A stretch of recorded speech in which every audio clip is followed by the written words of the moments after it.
Ako si Lucas, isang ordinaryong lalaki na may hindi pangkaraniwang pagmamahalan. Nakilala ko si Mia sa isang pagkakataong hindi ko inaasahan. Sa isang seminar na tungkol sa pag-unlad ng teknolohiya. Siya ang babaeng palaging may ngiti sa labi kahit nasa gitna ng napakaseryosong usapan. Sa unang tingin pa lang, alam kong may kakaiba sa kanya. Ngunit sa kabila ng kasiyahan na dala ng kanyang presensya, hindi maiiwasan ang mga sagupaang nagaganap sa pagitan namin. Mula sa maliit na bagay katulad ng kung saan kakain, hanggang sa seryosong usapin tulad ng aming mga pangarap. Lucas, gusto kong magtayo ng sarili kong negosyo, sabi ni Mia isang gabi habang naglalakad kami sa ilalim ng mga bituin. Tila ba ang mga bituin ang naging saksi sa aming mga pangarap? Negosyo? Tanong ko na may bahagyang pag-aalinlangan. Sa tingin mo ba ay magtatagumpay tayo roon? Mula sa kanyang mga mata, nakita ko ang determinasyon. Oo, Lucas. Alam kong magagawa natin ito. Kailangan lang natin ng tamang plano at tiyaga. Dito nagsimula ang aming kwento. Dalawang pusong magkasagupa pero magkasama sa pangarap. Ang aming relasyon ay puno ng tawanan, biro, at hindi maiiwasang sagupaan. Isang araw, habang nasa isang coffee shop kami, nagkaroon kami ng isang hindi inaasahang argumento. Tungkol ito sa isang proposal na ginawa ni Mia para sa kanyang negosyo. Lucas, hindi mo ba naiintindihan? Kailangan nating simulan ito ngayon. Ang sabi niya na may galit. Mia, hindi ito ganoon kadali. Kailangan nating pag-isipan ng mabuti ang bawat hakbang. Tugon ko. Ang sagupaan ay patuloy na lumalim. Ngunit sa kabila ng lahat, alam ko na sa ilalim ng kanyang galit ay naroon pa rin ang pagmamahal. Sa mga oras na yon, naisip ko kung ano ba talaga ang halaga ng aming pangarap. Minsan, naiisip ko kung kaya ba naming lampasan ang lahat ng sagupaan. Ngunit sa kabila ng lahat ng hidwaan, palaging bumabalik sa akin ang alaala ng kanyang mga mata. Ang mga mata na punong-puno ng pag-asa. Ngunit hindi lang pala kami ang may pangarap. Dumating ang isang pagkakataon na hindi namin inaasahan. Isang kaibigan ang nag-alok ng malaking oportunidad sa negosyo na hindi maaaring tanggihan.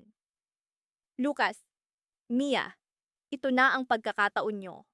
Ang sabi ni Carl, kaibigan naming negosyante.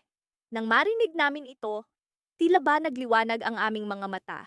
Ngunit sa likod ng pagkakataong ito, may panganib na hindi namin inaasahan. Isang panganib na maglalagay sa amin sa isang sitwasyon na susubok sa aming relasyon at pangarap. Ang tanong, handa ba kaming magpakawala sa aming mga pangarap alang-alang sa pag-ibig? O ang pag-ibig ba ang magsisilbing lakas para makamit ang aming mga pangarap? Habang iniisip ko ang lahat ng ito, naramdaman kong unti-unti na kaming nilalamon ng alon ng hindi inaasahang pangyayari. Sa likod ng bawat ngiti ni Mia, naroon ang kaba ng posibilidad na hindi namin magtagumpay. Ngunit sa kabila ng lahat, alam kong kasama ko si Mia sa bawat hakbang. Kami ang dalawang pusong palaging magkasagupa pero magkasama sa pangarap. Paano kaya namin haharapin ang pagsubok na ito? Minsan, hindi ko maiwasang isipin kung paano kami napadpad ni Laika sa ganitong sitwasyon. Dalawang pusong palaging magkasagupa, pero magkasama sa iisang pangarap. Sa tuwing titingnan ko siya, hindi ko maiwasang mapangiti. Siya ang babaeng palaging may sagot sa aking mga tanong, palaging may kontra sa aking mga plano, at palaging may hamon sa aking mga desisyon. Muli ko siyang tinignan habang abala siya sa pag-aayos ng kanyang mga gamit sa studio. Halos isang linggo na lang bago ang malaking pagtatanghal na pinapangarap namin. Pareho kaming tagapagganap sa isang musical na hindi lang basta-basta, dahil ito ang magiging simula ng aming mga pangarap na makilala sa industriya. Hoy Anton, ano bang iniisip mo dyan? Bumalik ka nga sa realidad. Sigaw ni Laika habang pabirong nagtatapon ng piraso ng papel sa akin. Wala, iniisip ko lang kung paano mo na naman ako matatalo sa laban natin. Tugon ko habang nagbibiro rin. Laging ganito ang usapan namin. Palaging may maliit na kompetisyon, kahit sa mga simpleng bagay. Kung sino ang unang makatapos ng ensayo, kung sino ang mas maraming pumalakpak sa solo performance, o kahit sino ang unang makasagot sa tanong ng direktor. Hindi kami nag-aaway, pero palaging may tensyon.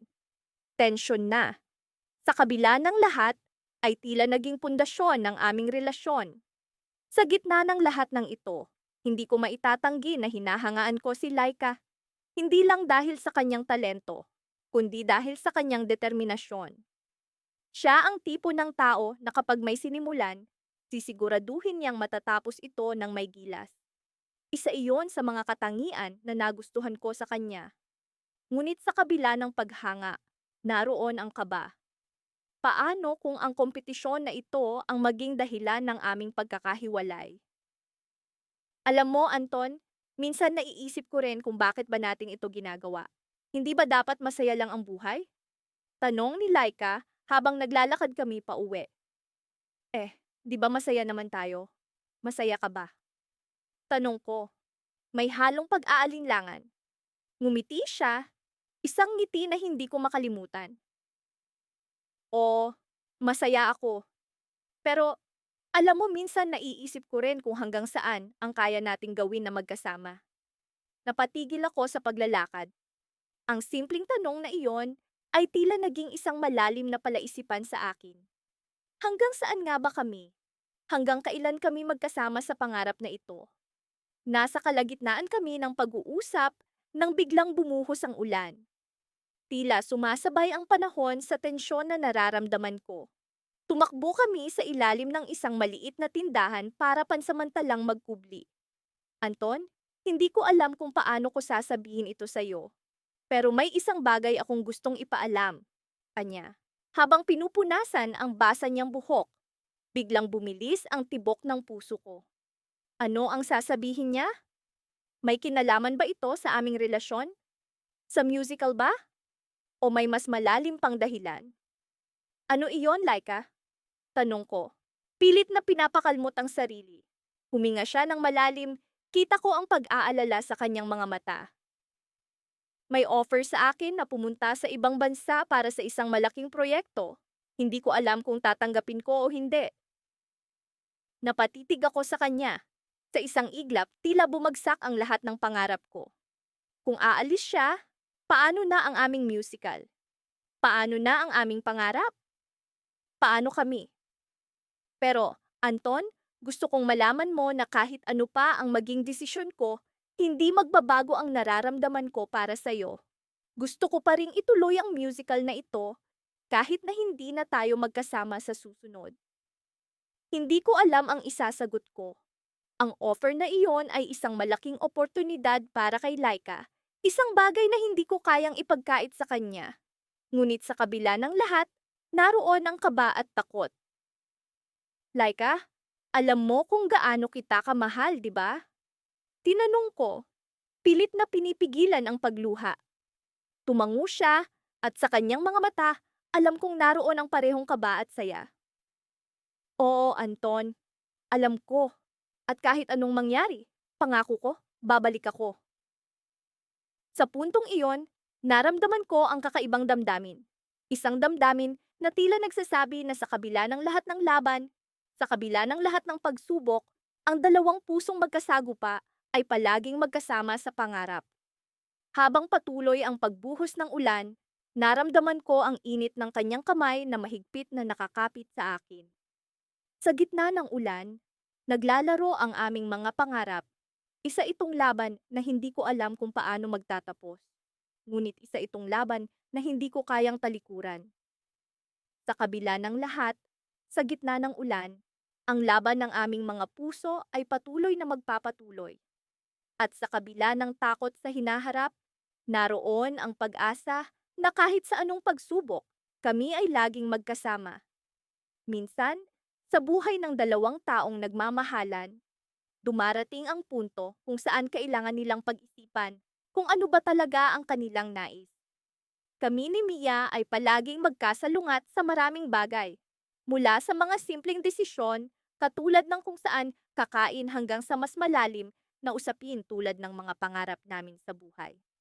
Ngunit sa kabila ng lahat, iisang direksyon pa rin ang aming tinatahak. Iyon ang palaging nagiging misteryo sa aming relasyon. Isang Sabado ng hapon, nagdesisyon kaming magpunta sa isang art exhibit sa isang lokal na gallery. Isa ito sa mga bagay na hindi namin pinag-awayan. Pareho kaming mahilig sa sining, ngunit kahit dito ay may kanya-kanya kaming interpretasyon sa bawat likha. Habang naglalakad kami sa mga hanay ng mga painting, napansin ko ang isang obra na tila nakatawag ng pansin ni Mia.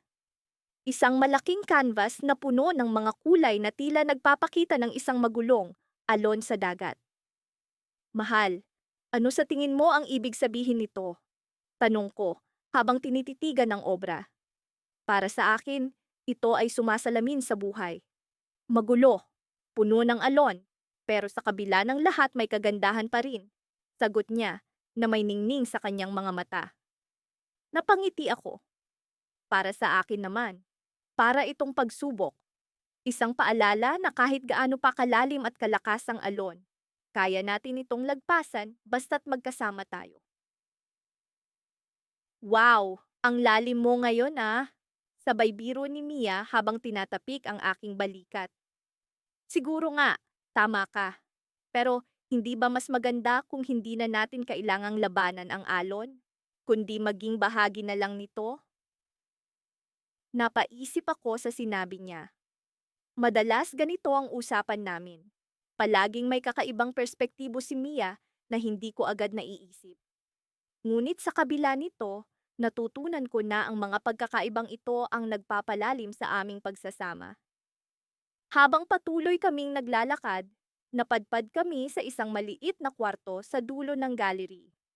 Dito ay may isang interactive na installation art na may pamagat na pangarap.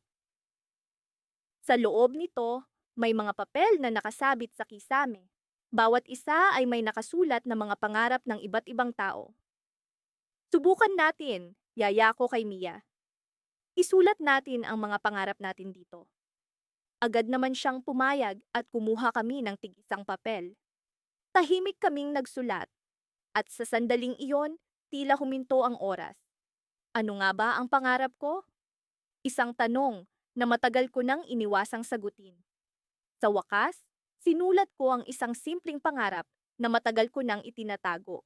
Nang matapos kami, sabay naming isinabit ang aming mga papel sa kisame. Ngunit sa pagkakataong iyon, isang kakaibang pakiramdam ang bumalot sa akin. Tila may kung anong misteryo. Nagkatinginan kami ni Mia. Parehong nagtataka kung ano nga ba ang naisulat ng isa't isa. Mahal, gusto mo bang malaman kung ano ang isinulat ko? Tanong ko. Pilit na tinatago ang kaba sa aking boses. Ngumiti siya. Ikaw, gusto mo bang malaman ang isinulat ko? Tumango ako at sa aming pag-uusap, nagdesisyon kaming basahin ang isinulat ng isa't isa. Kinuha ko ang papel na isinulat ni Mia at binasa ito ng malakas. Ang pangarap ko ay maging bahagi ng isang pelikula na makaka-inspire sa maraming tao. Sabi ko, hindi maitago ang ngiti. Alam kong matagal mo ng pangarap ito at sa tingin ko, nasa tamang landas ka na. Nang siya naman ang bumasa ng isinulat ko, hindi ko maiwasang kabahan. Ang pangarap ko ay makahanap ng isang tahanan kung saan laging may ngiti at pagmamahal. Binasa niya at nakita ko ang pagtitig niya sa akin na puno ng pag-asa. Mahal, hindi mo naman kailangang maghanap. Nandito na ako. Ngunit bago pa namin mapag-usapan pa ang tungkol dito, biglang nag-ring ang telepono ni Mia. Isang tawag mula sa kanyang agent. Habang kausap niya ang agent, nakita ko ang pag-aalala sa kanyang mukha na tila may masamang balitang dumating. Pagkatapos ng tawag, napabuntong hininga siya. Mahal, kailangan kong umalis. May audition na kailangan kong puntahan ngayon, pero malayo ito. At hindi ko alam kung kaya ko. Kasama mo ako, hindi ba? Kahit gaano pa kalayo, susuportahan kita, sabi ko, sabay hawak sa kanyang kamay. Ngunit sa likod ng aking isip, isang tanong ang bumabalot. Ano nga ba ang ibig sabihin ng mensahe sa kanyang agent? At sa pagkakataong ito, ano ang kahulugan ng isang pangarap na tila kay hirap abutin? Habang papalabas kami ng gallery, hindi ko maiwasang isipin na baka ito na ang simula ng isang bagong yugto sa aming buhay. Isang yugto na puno ng pagsubok, ngunit puno rin ng pag-asa. Ngunit sa likod ng lahat ng ito, isang tanong ang hindi ko maiwasang itanong sa sarili. Ano nga ba ang mangyayari kung sa pag-abot namin ng aming mga pangarap ay magkasalungat pala ang aming mga landas? Sa bawat araw na nagdaraan, lalo lamang tumitibay ang kakaibang samahan na mayroon kami ni Lara. Dalawang pusong palaging magkasagupa, ngunit magkasama sa pangarap. Lagi kaming may maliit na pagtatalo, ngunit lagi rin itong nauuwi sa tawanan. Sa kabila ng lahat, hindi ko maitatanggi na siya ang naging inspirasyon ko sa maraming bagay. Simula noong nagsimula kami sa aming munting negosyo, kahit papaano'y mas lumawak ang aking pananaw sa buhay. Isang umaga, habang kami ay nag-aalmusal, bigla na lamang akong napatitig kay Lara. Ang mga mata niyang puno ng sigla ay tila nagsasabi na may bago na naman siyang ideyang nais iparating. Alam mo, Marcus, bungad niya habang kumakagat sa kanyang tinapay. Naisip ko, bakit hindi tayo magpunta sa isang lugar na hindi pa natin nararating? Napaisip ako, sa dami ng aming pinagdaanan, isang paglalakbay ang tila isang magandang ideya. Saan mo ba gustong pumunta? Tanong ko habang gumagawa ng plano sa aking isip. Kahit saan, basta't may adventure. Sagot niya. Ang kanyang ngiti ay para bang nag-aanyaya sa akin na samahan siya sa kanyang pangarap. Matapos ang ilang linggo ng pagpaplano, napagdesisyonan naming magpunta sa isang liblib na probinsya kung saan sinasabing may magagandang tanawin at mga kakaibang tradisyon. Inayos namin ang aming mga gamit at sa wakas, sumapit ang araw ng aming pag-alis. Sa biyahe, hindi maipaliwanag ang aking nararamdaman. Halo-halong saya, kaba, at pananabik ang bumabalot sa akin habang nakatingin sa mga tanawin sa labas ng bintana. Marcus, tingnan mo. Sigaw ni Lara habang tinuturo ang isang makulay na parol na nakasabit sa isang puno sa gilid ng daan. Ang ganda, hindi ba? Ngumiti ako habang pinagmamasdan ng parol. Oo nga, napaka-unique. Tugon ko, sabay hawak sa kanyang kamay. Minsan, sa simpleng bagay, natutunan kong pahalagahan ang mga munting bagay na nagbibigay ng kulay sa buhay. Pagdating sa aming destinasyon, hindi namin inaasahan ang dami ng mga tao. Ipinagdiriwang pala nila ang kanilang taunang pista at napuno ang lugar ng musika, sayawan at mga ngiti ng mga lokal. Sa gitna ng kasiyahan, kami ay naglakad-lakad, nag-explore at nakipagkwentuhan sa mga tao. Habang naglalakad kami, may isang matandang lalaki na nag-alok sa amin na sumali sa isang tradisyonal na laro. Subukan ninyo ito, ani ng matanda. Ito'y isang pagpapakita ng pagtutulungan. Walang pag-aalinlangan, sumali kami ni Lara. Sa larong iyon, kinakailangan ang tiwala at pagkakaintindihan. Sa bawat hakbang, naramdaman ko ang tibay ng aming samahan. Sa kabila ng aming mga pagkakaiba, napatunayan namin na kaya naming magtulungan para sa isang layunin. Habang bumabalik kami sa aming tinutuluyan, biglang bumuhos ang malakas na ulan. Walang magawa, kundi magtago kami sa ilalim ng isang maliit na kubo. Sa loob ng kubo, naramdaman ko ang lamig ng hangin, ngunit ang init ng aming samahan ang nagbigay sa akin ng comfort. Marcus, naisip mo na ba kung ano talaga ang gusto mong mangyari sa ating negosyo? Tanong ni Lara habang pinagmamasdan ang ulan sa labas. Napaisip ako. Sa mga nakaraang buwan, madalas kong iniisip kung ano nga ba ang direksyon na gusto kong tahakin. Gusto ko itong lumago, ngunit hindi ko alam kung paano. Sagot ko, puno ng pag-aalinlangan. Ngumiti si Lara, Ang kanyang mga mata ay puno ng pag-asa. Alam mo, minsan kailangan lang nating magtiwala sa proseso. Kahit gaano pa tayo kasalungat sa mga ideya, ang mahalaga ay kung paano natin ito isinasabuhay. Sa mga salitang iyon, nagkaroon ako ng bagong pag-asa. Sa kabila ng aming mga pagkakaiba, napatunayan kong ang tunay na lakas ng aming samahan ay nasa pagkakaintindihan. Biglang nagising ang aking diwa nang may narinig akong kakaibang tunog sa likuran ng kubo. Ano iyon? Tanong ko, puno ng pagtataka. Tumayo si Lara at maingat na lumapit sa pinagmulan ng tunog. Mukhang may bata, sabi niya, habang unti-unting binubuksan ang pinto sa likuran ng kubo. Sa pagbukas ng pinto, laking gulat namin nang makita ang isang batang lalaki na basang-basa at tila nawawala. Tulong? Nawawala ang mga magulang ko?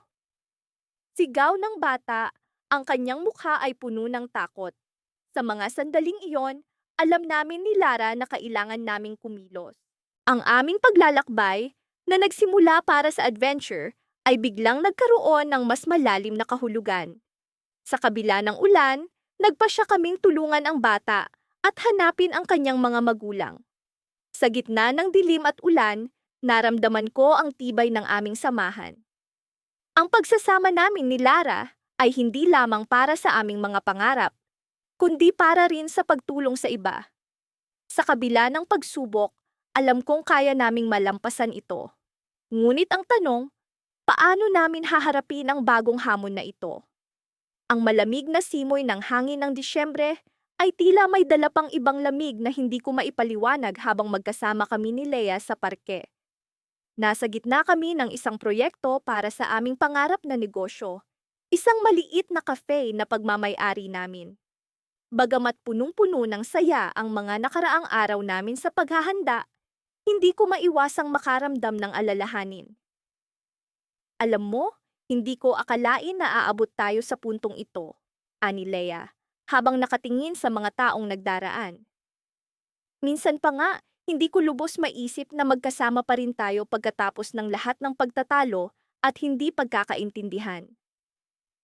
Ngumiti ako at tinapik ang kanyang kamay. Oo nga parang kailan lang, halos araw-araw tayong nagtatalo kung anong kulay ng kurtina ang ilalagay sa sala.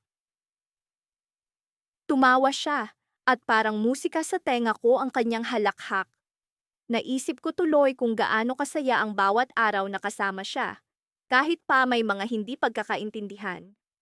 Ngunit sa kabila ng mga ngiti at tawanan, may isang bagay na bumabagabag sa akin. Hindi ko pa nasasabi kay Lea ang tungkol sa isang alok na natanggap ko mula sa isang malaking kumpanya sa ibang bansa. Isang alok na kayang baguhin ang takbo ng buhay ko, ng buhay namin. Lea, bungad ko. Pilit na iniipon ng lakas ng loob. May kailangan akong sabihin sa'yo. Tumigil siya sa pagtatawa at humarap sa akin. Ano yon? Mukhang seryoso yan Huminga ako ng malalim. May job offer ako mula sa isang kumpanya sa London. It's a really good opportunity pero hindi ko alam kung ano ang gagawin ko. Sandaling natahimik si Lea. Nang magtagal, ngumiti siya, ngunit bakas ang lungkot sa kanyang mga mata. That's amazing. Pero paano ang cafe natin? Paano tayo? Yun nga, sagot ko. Pilit nang umingiti. Hindi ko alam kung paano ko haharapin to. Ayokong iwan ka. Pero hindi rin madali ang tumanggi sa ganitong oportunidad. Tahimik kaming dalawa habang naglalakad. Tila ba ang bawat hakbang ay lalong nagpapabigat sa aking damdamin. Hindi ko alam kung paano ko siya maiiwan o kung kaya ko bang talikuran ang pangarap namin. Kung ako ang tatanungin mo, ani Lea, sinisikap na maging matatag. Gusto kong sundin mo kung ano ang makakabuti para sa'yo. Pero sana, kahit ano pa ang maging desisyon mo, malaman kong kasama pa rin ako sa plano mo. Hinawakan ko ang kanyang kamay at nagpatuloy kaming maglakad. Alam kong hindi ito ang sagot na gusto kong marinig, ngunit ito ang katotohanan. At sa kabila ng lahat, Hindi ko alam kung ano ang pipiliin ko. Lumipas ang ilang araw na nagpatuloy kaming abala sa pagpaplano para sa cafe. Sa likod ng ngiti at saya, naroon ang hindi maalis-alis na pag-aalinlangan. Hanggang sa dumating ang gabi ng pagbubukas ng aming negosyo. Punong-puno ang maliit na lugar ng mga kaibigan at pamilya. Lahat ay masaya, nagdiriwang sa bagong simula. Habang abala si Lea sa pag-asikaso sa mga bisita, ako naman ay hindi mapakali. Tila ba may isang bagay na dapat kong gawin? Sa gitna ng kasiyahan, hinila ko siya papalabas ng cafe. Lea, kailangan nating mag-usap. Nakita ko ang pag-aalala sa kanyang mukha. Ano yon? Alam kong ito ang gabi ng tagumpay natin, pero hindi ko kayang itago ito, sabi ko. Habang iniabot ko sa kanya ang isang maliit na kahon. Nabigla siya at unti-unting binuksan ang kahon. Nasa loob nito ang isang tiket patungong London. What's this? Tanong niya, halatang naguguluhan. Lia, bungad ko. Nanginginig ang boses. Gusto kitang makasama sa bawat hakbang ng buhay ko. Hindi ko kayang magdesisyon nang wala ka. Kasama ka sa pangarap ko. At sana, sa London, matupad natin iyon. Natigilan siya, hindi makapaniwala sa narinig. Isang saglit na tila walang katapusan. Ngunit sa likod ng kanyang mga mata, nakita ko ang pag-asa at pagmamahal. Ngunit bago pa man siya makasagot, isang tawag mula sa loob ng cafe ang pumukaw sa aming pansin. May nangyari. Isang bagay na hindi namin inaasahan. Ang aming bagong negosyo ay tila may malaking problema na kailangang harapin.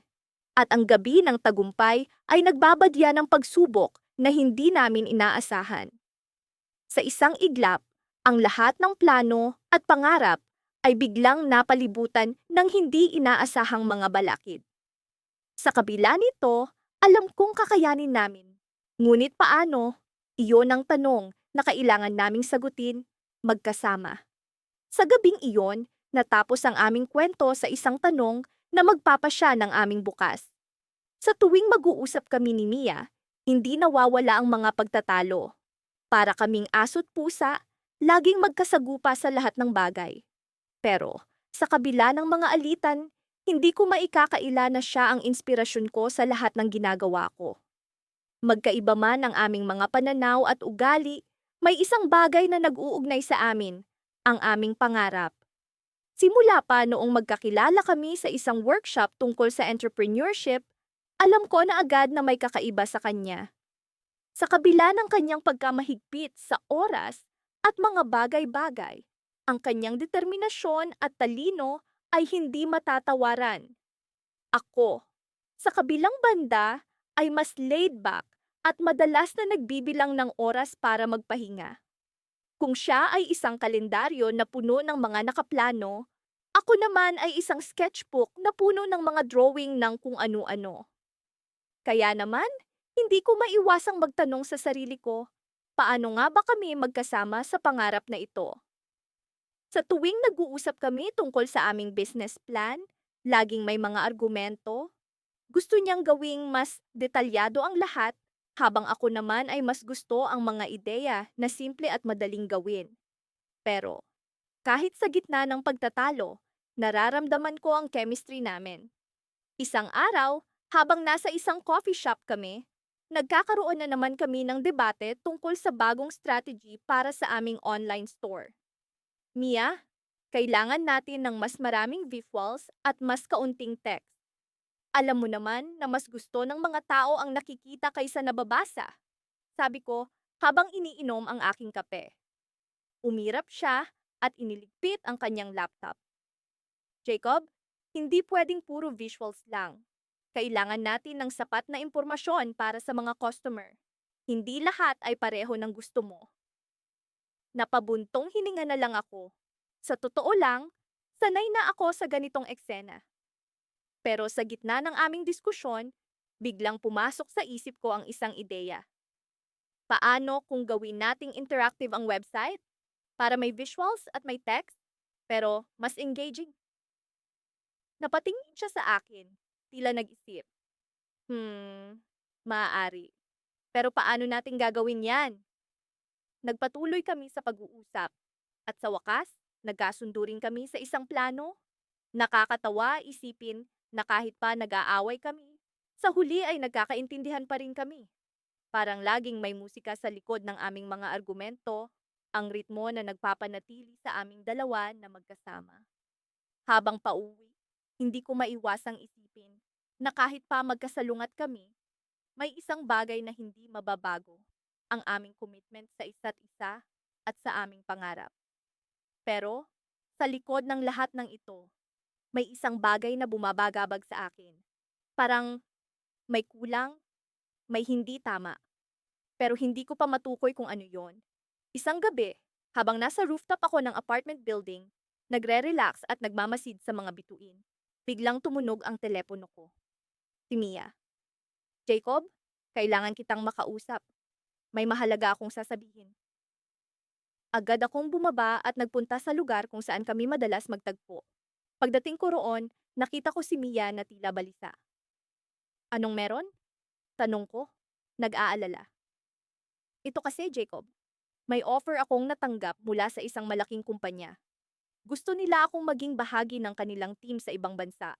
Sabi niya, halos pabulong. Nagulat ako sa narinig. Hindi ko alam ang sasabihin. Alam ko kung gaano niya pinapangarap ang ganitong pagkakataon, pero paano ang aming pangarap? Paano kami? Alam kong ito ang gusto mo, Mia. Pero ano ang plano mo? Iiwan mo ba ako? Ang business natin? Paano ang pangarap natin? Tanong ko. Ramdam ang kaba sa boses ko. Tumingin siya sa akin. At sa kanyang mga mata, nakita ko ang pag-aalala at takot. Hindi ko pa alam, Jacob. Gusto kong abutin ang pangarap ko, pero ayokong iwan ang pangarap natin. Sa sandaling iyon, naramdaman ko ang bigat ng desisyon. Parang may gumuhit na linya sa pagitan namin. Isang linya na hindi ko alam kung paano tatawirin. Magsasagupan na naman ba kami? O may paraan para magkasama kami sa pangarap kahit pa magkaiba ang landas namin?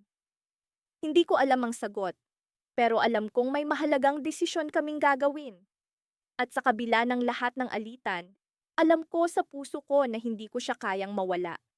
Pero paano nga ba namin haharapin ang ganitong sitwasyon? Sa gitna ng katahimikan, pinilit kong ngumiti.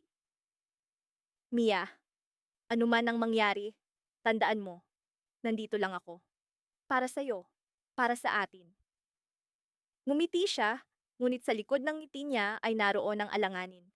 Sa gabing iyon, sa ilalim ng mga bituin, naramdaman ko ang isang cliffhanger sa aming kwento, isang pagkakataon na magpasya kung paano namin isusulong ang aming pangarap. Ang tanong, paano nga ba namin magagawa iyon ng magkasama? At sa sandaling iyon, alam ko, ang aming kwento ay hindi pa tapos. Sa mga nakaraang linggo, parang roller coaster ang buhay namin ni Leia. Hindi ko alam kung papaano kami umabot sa puntong ito. Ang puntong ang bawat araw ay tila isang bagong laban. Ngunit sa kabila ng lahat ng pagtatalo, alam kong pareho kaming may parehong layunin. Ang maabot ang aming mga pangarap. Nagsimula ang araw na ito na parang kahit anong ordinaryong araw. Nagising ako ng maaga upang maghanda para sa isang presentasyon sa opisina. Si Leia naman ay abala sa paghahanda ng kanyang mga materyales para sa art exhibit na kanyang nilalahukan. Pareho kaming tensyonado. At kahit na magkasama kami sa iisang bubong, pakiramdam ko'y may distansya sa pagitan namin. Isang distansya na puno ng hindi pagkakaintindihan. Good morning, Leia. Bati ko habang nagtitimpla ng kape. Good morning. Sagot niya na may kasamang ngiti, ngunit kita sa mga mata niya ang pagod. Mukhang puyat ka na naman. Kumusta ang mga paintings? Tanong ko. Pilit na binibigay ang suporta na alam kong kailangan niya. Medyo mahirap. Hindi ko pa rin mahanap ang tamang tema para sa exhibit. Gusto kong ipakita ang tunay na ako, pero parang hindi ko mahanap ang tamang paraan. Sagot niya, halatang may pag-aalala. Alam kong kayang-kaya mo yan. Ikaw pa, Leia, sabi ko. Sinisikap na itaas ang kanyang moral. Ngunit sa kabila ng mga magagandang salita, hindi maikakaila ang tensyon sa pagitan naming dalawa. Pareho kaming nagmamadali. At kahit napilit kong iniiwasan ang anumang pagtatalo, hindi ko maiwasang sumabog. Habang nagbibihis, napansin kong hindi niya isinantabi ang mga gamit ko sa mesa. Leia, ilang beses ko nang sinabing iligpit mo yung mga gamit ko kapag ginagamit mo yung mesa? Reklamo ko. Medyo nagtaas ng boses. Alam mo, hindi ko na kailangan ng isa pang stress mula sa'yo. I'm trying my best here. Sagot niya, halata ang iritasyon.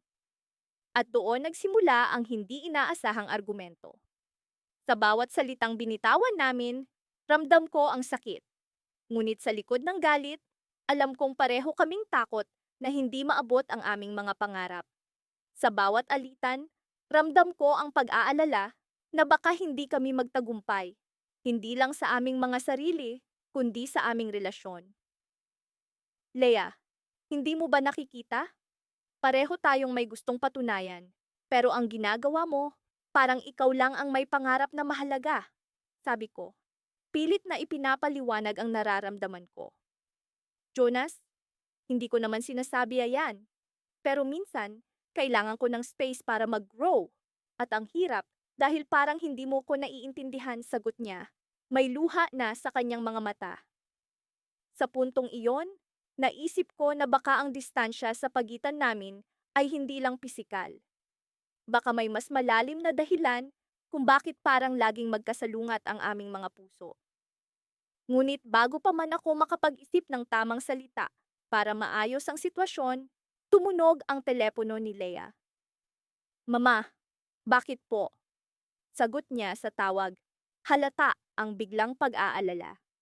Habang nakikinig siya sa kabilang linya, kitang-kita ko ang pagbabago sa kanyang ekspresyon. Mula sa iritasyon kanina, ngayon ay halata ang takot at pag-aalala sa kanyang mukha. Jonas, kailangan ko nang pumunta sa probinsya. May emergency sa pamilya, sabi niya. Pilit na kalmado pero halatang nanginginig ang boses. Hindi ko alam ang sasabihin. Ang mga plano namin para sa araw na iyon, pati na ang exhibit at presentasyon, biglang nawala ng halaga. Sa mga sandaling iyon, alam kong kailangan namin ang isa't isa. Ngunit ang sitwasyon ay tila hinahatak kami palayo. Leia, sasama ako. Hindi kita pwedeng pabayaan sa ganitong sitwasyon, sabi ko. Kahit na alam kong marami rin akong responsibilidad sa opisina. Ngunit bago pa siya makasagot, bigla siyang tumalikod at naglakad palabas ng pintuan. Naiwan akong tulala, hindi alam kung paano ko siya maaabot. Sa puntong iyon, isang bagay ang malinaw. Kailangan namin ang isa't isa, ngunit hindi namin alam kung paano.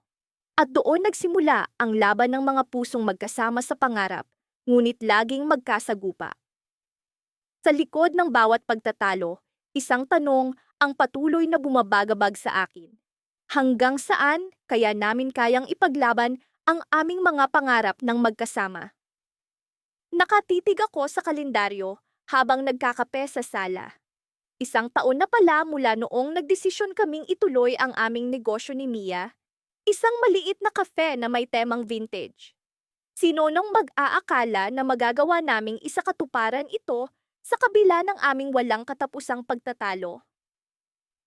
Alam mo, hindi ko akalaing magsasama ang mga ideya natin. Sabi ni Mia habang papalapit siya sa akin, hawak ang isang tray na puno ng mga bagong luto niyang pastries.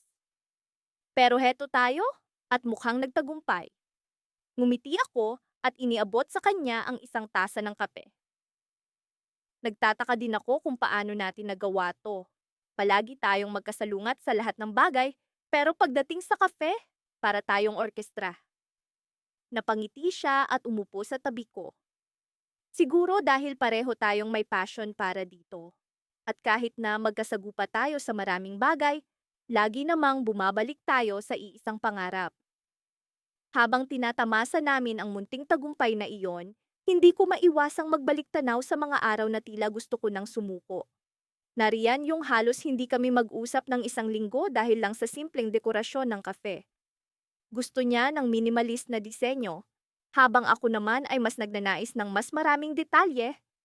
Pero, sa huli, Natutunan naming pahalagahan ang opinyon ng isa't isa. Naalala mo ba nung binuksan natin ito? Tanong ko kay Mia. Naku, oo naman. Akala ko nga, hindi tayo magpapatuloy noon dahil sa dami ng aberya, sagot niya. Pero buti na lang at hindi tayo nagpatinag. Tumango ako. At yung unang customer natin, si Manong Berting. Grabe, halos hindi mo siya mapaalis dito sa cafe dahil sa dami ng kwento niya. Napatawa si Mia. Oo nga, pero aminin mo, isa siya sa mga pinakasuki natin ngayon. Habang nagkukwentuhan kami, biglang nagring ang cellphone ni Mia. Agad niyang sinagot ito, habang ako naman ay patuloy na nagkakape at nagbabasa ng mga bagong reviews ng cafe online. Mukhang magaganda ang feedback na natatanggap namin, at lalo pang dumadami ang mga customers namin. Nagsimula na akong mangarap ng mas malaki, ng mas maraming branches, ng mas malawak na abot. Pero sa gitna ng aming kasayahan, biglang nagbago ang ekspresyon ni Mia. Mula sa isang masayang ngiti, naging seryoso ang kanyang mukha. Hindi ko maiwasang kabahan. Babe, may kailangan tayong pag-usapan. Sabi niya matapos niyang ibaba ang tawag. Ano yon? Tanong ko, nagtataka. May offer sa akin, sabi niya, medyo nag-aalangan. Isang malaking kumpanya sa ibang bansa. Gusto nila akong kunin para magtrabaho sa kanilang marketing team. Para akong binuhusan ng malamig na tubig. Alam kong malaki ang pangarap ni Mia sa larangan ng marketing. Pero hindi ko inasahan na darating ang ganitong klaseng oportunidad sa kanya.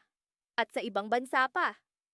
Wow, that's great, Mia. Pilit kong sinabi. Ngunit alam kong nahahalata niya ang pag-aalala sa boses ko. Alam kong malaking desisyon ito, sabi niya. Kaya kailangan ko ng oras para pag-isipan. Tumango ako. Oo, kailangan mong pag-isipan yan ng mabuti. Pero ano ang plano mo sa kafe? Tanong ko. Pilit na ikinukubli ang kaba. Hindi ko pa alam, sagot niya. Pero ayoko ring iwan to. Lahat ng pinaghirapan natin, lahat ng pinagsamahan natin nandito. Sabay kaming napabuntong hininga. Alam kong hindi magiging madali ang desisyong ito para kay Mia at pati na rin para sa amin. Pero isa lang ang sigurado. Gusto kong suportahan siya sa kahit ano pang piliin niya. Sa kabila ng aming mga pagtatalo at pagkakaiba, laging nariyan ang pag-unawa at pagmamahal. Pero ito na yata ang pinakamalaking hamon na kakaharapin namin. Habang nag-iisip kami ng mga susunod na hakbang, isang ideya ang pumasok sa isip ko. Paano kung subukan nating mag-expand? Maghanap tayo ng ibang tao na pwedeng mag-manage dito habang wala ka. Pwede pa rin tayong mag-video call para sa mga meetings. Nakita ko ang pagliwanag ng kanyang mga mata, ngunit may bahid pa rin ang pag-aalinlangan. Pwede. Pero kailangan nating pag-isipan yan ng mabuti. Hindi biro ang mag-expand. Muli kaming natahimik habang iniisip ang mga posibilidad. Pero sa kabila ng lahat ng ito, isa lang ang malinaw sa akin. Hindi ko kayang mawala si Mia, kahit pa sa panandalian lamang. At doon, sa gitna ng aming pagtatalo at pagtutulungan, napagtanto ko na ang tunay na laban ay hindi sa pagitan namin, kundi sa pagkamit ng aming mga pangarap, magkasama. Ngunit paano kung ang pag-abot ng pangarap ni Mia ay nangangahulugang pansamantalang paglayo namin sa isa't isa? Iyon ang tanong na kailangan naming sagutin. Nakatitig ako sa kanya at sa mga mata niya ay nakita ko ang parehong kaba at pag-asa. Sa pagkakataong ito, alam kong kailangang magtapos ang bahagi ng kwento namin sa isang bukas na kabanata. Sa paglipas ng mga araw, patuloy kaming naglalakbay ni Lara sa daan ng aming mga pangarap. Siya, na may masiglang ngiti at mga matang tila bituin sa gabing madilim, ang naging inspirasyon ko sa lahat ng aking ginagawa. Ang aming relasyon ay parang roller coaster ride, punong-puno ng tawa, tampuhan, at mga di inaasahang pangyayari. Ngunit kahit kailan ay hindi namin iniwan ang isa't isa. Isang umaga, habang nagkakape sa paborito naming tambayan, napag-usapan namin ang bagong proyekto na aming pinagkakaabalahan. Isang maliit na negosyo na parehong hilig namin. Paano kung magbukas tayo ng coffee shop? Tanong ni Lara habang naglalaro ang kanyang daliri sa hawakan ng tasa. Magiging perfect ito lalo na't pareho tayong mahilig sa kape at kwentuhan. Hindi ko maiwasang mapangiti habang iniisip ang ideya. Maganda yan, pero kailangan nating mas marami pang research para masigurado natin na magiging successful ito. Tugon ko, sabay kuha sa laptop ko para simulan ang pagplano. Habang abala sa mga plano, napansin ko ang kakaibang aura ni Lara. Tila may iniisip siyang malalim, ngunit hindi niya ito maibahagi sa akin. Sa kalagitnaan ng aming diskusyon, bigla siyang tumigil, kinuha ang kamay ko at nagtanong. Paano kung may mga bagay na hindi natin inaasahan na mangyari? Paano kung may mga plano tayong hindi matutupad? Sa puntong iyon, napaisip ako. Hindi lahat ng bagay ay nasa kontrol natin, Lara. Pero, ang mahalaga, magkasama tayong haharap sa kahit anumang pagsubok. Sagot ko, habang iniisip kung ano ang pinanggagalingan ng kanyang agam-agam. Lumipas ang buong maghapon na tila may bumabagabag sa kanya, ngunit patuloy kong ipinakita ang suporta at pagmamahal sa kanya. Nang sumapit ang gabi, nagdesisyon kaming maglakad-lakad sa park na malapit sa aming lugar. Sa ilalim ng mga kumikislap na ilaw ng poste, huminto kami sa isang bench at naupo. Tayo nga ba talaga para sa isa't isa? Biglang tanong ni Lara, na para bang isang bomba ang sumabog sa aking harapan. Hindi ko inaasahan ang tanong na iyon. Anong ibig mong sabihin?